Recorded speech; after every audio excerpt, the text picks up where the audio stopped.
So the monsters, which are phonetic symbols for kids, if you click on them, you'll see the phonetic symbol. So the phonetic symbol for the sound V is a V, the letter V, which is a little bit confusing because it would be much easier if it actually wasn't letters of the alphabet. It's much easier when it's not a letter of the alphabet. Like think about and it's upside down. But what happens with the children is they know these monsters say a sound, so they understand a dog says woof. A monster says it's sound. So this monster, who happens to be called Monster E, says E.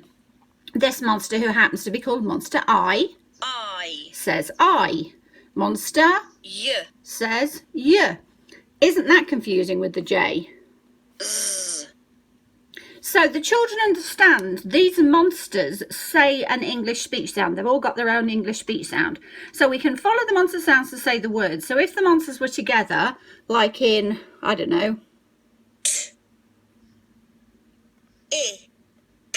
if we follow the monster sounds to say the word, they're telling us the word tip. But what I want the children to understand the IPA, even though the IPA can be quite confusing, but especially if we do it the way the IPA is often taught. And actually that's probably why the IPA isn't taught, even though the IPA is absolutely brilliant tool for a speech to print approach. So even our little ones will look at that and say, okay, so a V can represent V. And there's the phonetic symbol for They both look the same, Miss Emma. They do. One's up one way and one's up the other way, isn't it? Yeah. One's up the V way and one's up the un-V way. Yeah, they're the IPA symbols, aren't they? Those ones underneath. Push them again. And V.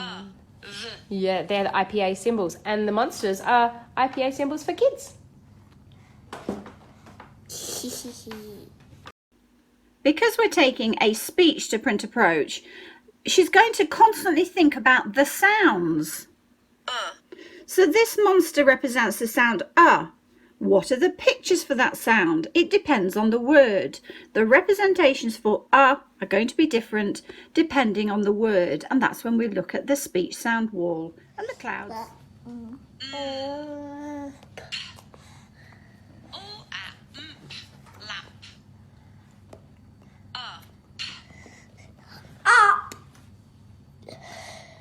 That's easy.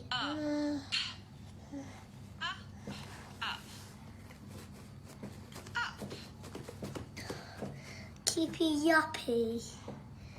I love.